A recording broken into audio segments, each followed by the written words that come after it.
Bismillahirrahmanirrahim. Assalamualaikum warahmatullahi wabarakatuh. Dengan selalu memanjatkan puji dan syukur kepada Allah, semoga kita ada dalam berkah lindungan dari ridha Allah Subhanahu wa taala.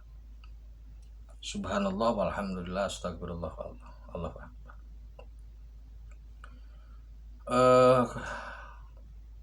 Kembali saya dari tim Raja Wali Nusantara. Kali ini akan mengangkat terkait dengan revolusi langit.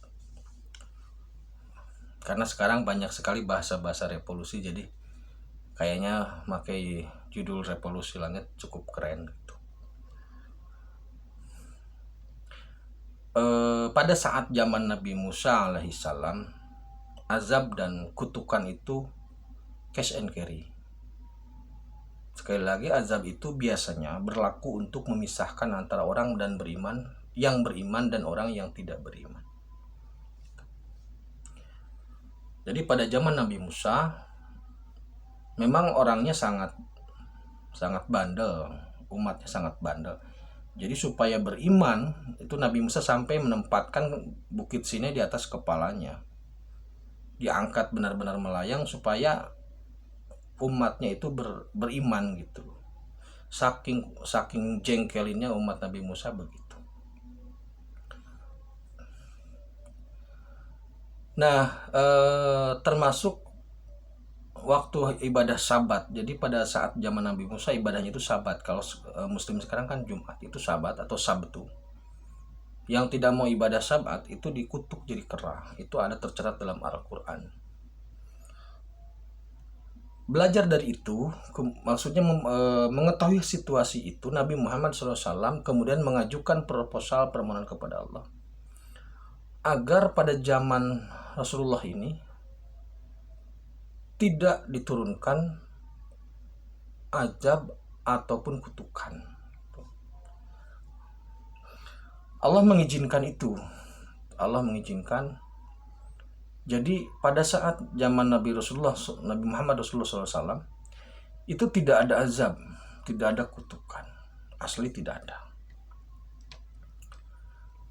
Adapun bencana itu berbeda. Kalau bencana itu semisal umpamanya bencananya banjir bandang. Banjir bandang itu yang terkena tidak hanya orang yang perilakunya buruk, tapi juga ada yang perilakunya baik. Jadi kalau bencana atau musibah itu tidak pandang bulu. Bisa orang baik kena, bisa orang tidak baik kena.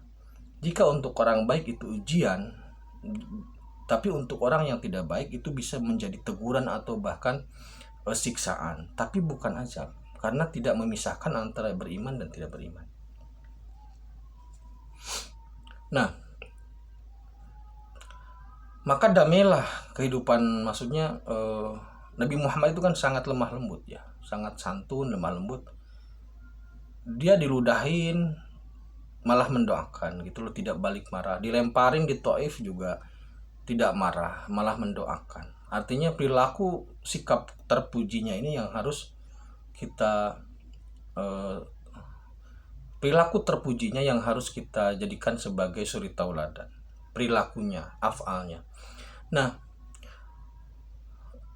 seiring waktu berlalu, ketiadaan azab ini ternyata bermasalah.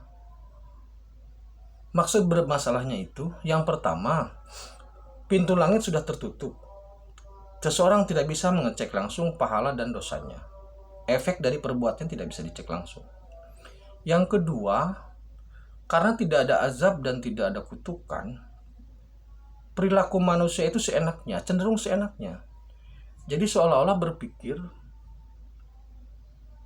nanti ya gimana nanti gitu. Tidak usah dipusingkan.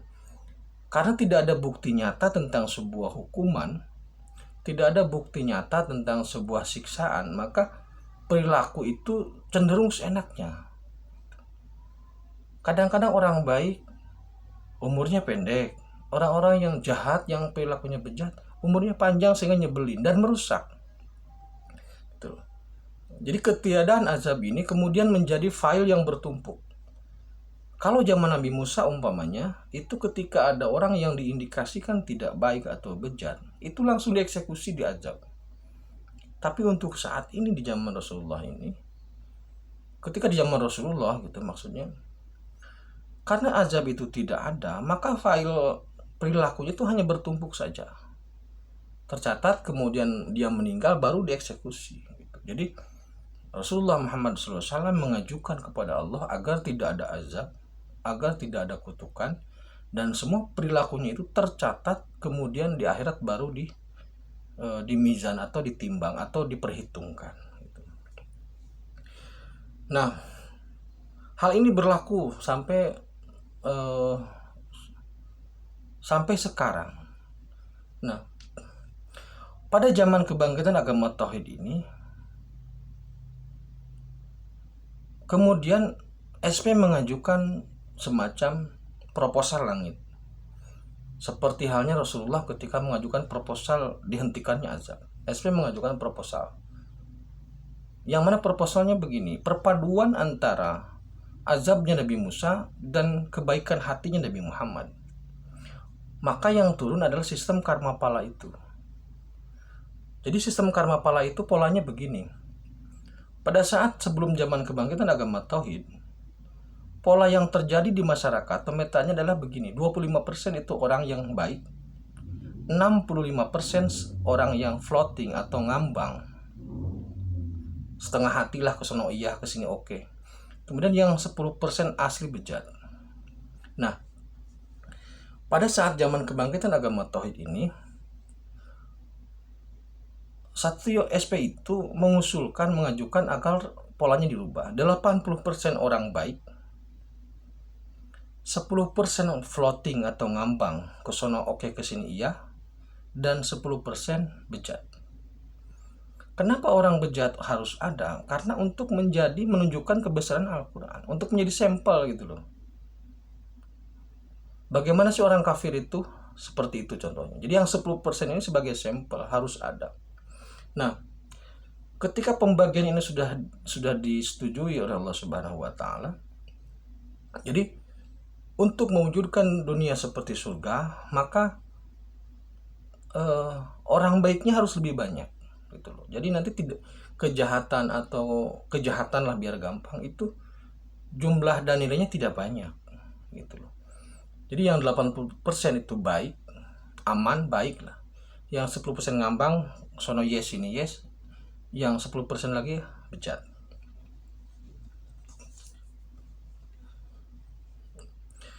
Nah, perubahan inilah yang saya maksud dengan revolusi langit. Kemudian perpaduan antara azab zaman Nabi Musa dan kebaikan hati Rasulullah SAW itu dibentuk atau diaplikasikan dalam pola karma pala itu. Jadi nanti orang yang floating 10% dan yang bejat itu ya, orang yang baik itu akan ditambah kebaikannya, orang yang cenderung baik akan ditambah kebaikannya sehingga jadi baik, orang yang jahat akan ditambah kejahatannya, dan orang yang cenderung jahat akan semakin ditambah kejahatannya. Nah, ketika seseorang melakukan kejahatan, maka pola yang digunakan adalah 7 hari, 30 hari, 100 hari. Jadi jika seseorang melakukan kejahatan, maka dia harus secepatnya menyadari kesalahannya, bertobat untuk melakukan perbaikan. Jika tidak melakukan pertobatan itu, maka dalam 7 hari atau 30 hari atau 100 hari akan mendapatkan efek dari kelakuannya. Itu cash and carry di bumi, di kehidupan ini. Itu maksudnya.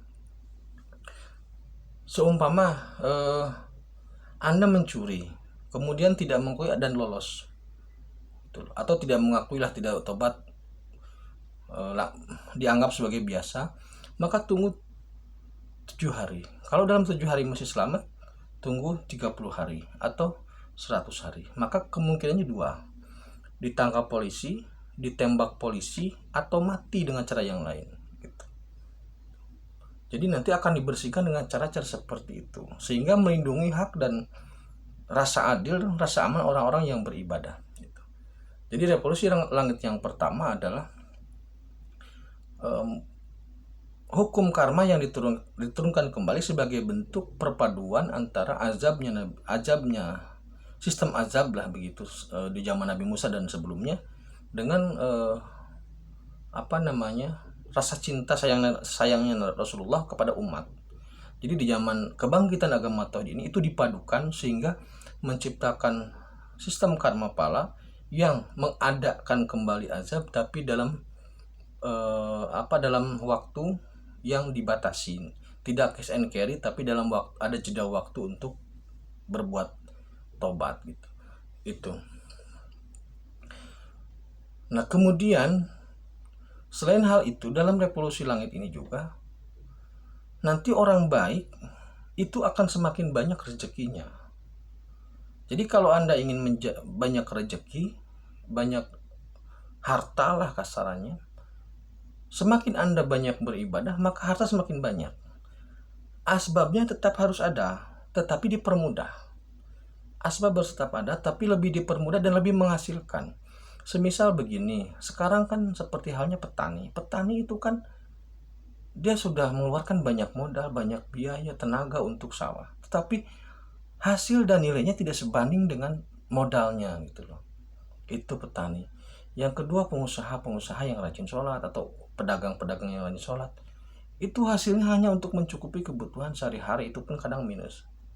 Ya, maka pada saatnya nanti orang-orang itu yang rajin beribadah, maka nilai hartanya akan lebih banyak, dan yang tidak beribadah, nilai hartanya atau hasil dari pekerjaannya akan semakin berkurang. Itu. Jadi dengan berbanyak bersyukur kembali lagi, maka nanti bumi yang subur ditambah dengan banyaknya bersyukur, maka berkah dari langit akan kembali mengucur gitu loh. Tanah kita subur, mari perbanyak bersyukur, maka berkah dari langit akan kembali mengucur gitu. Jadi itu revolusi langit yang kedua. Sebenarnya banyak ya, nanti banyak revolusi langit yang ketiga. Revolusi langit itu masih banyak untuk bidang hukum, pendidikan, dan sebagainya. Ini dua hal dulu yang terkait dengan pola umum untuk menyambut karya agung Allah Subhanahu wa Ta'ala terkait dengan menjadikannya dunia seperti surga, menata manusia, menata alam, menata pola hidup, dan sebagainya. Jadi itu, maka oleh karena itu saya menghimbau untuk kita semua, mari terus beriman dan beramal soleh, karena hukum karma sudah berlaku. Jadi jangan sampai kita terkena di karma itu. Mari terus berbuat baik sehingga karmanya baik, sehingga hasilnya baik. Hindari perbuatan-perbuatan yang secara akal pun kita tahu itu salah gitu. Mari hindari perbuatan-perbuatan itu sehingga kita tetap ada dalam lindungan dan ridho Allah Subhanahu wa Ta'ala. Terima kasih. Akhirul kalam. Assalamualaikum warahmatullahi wabarakatuh.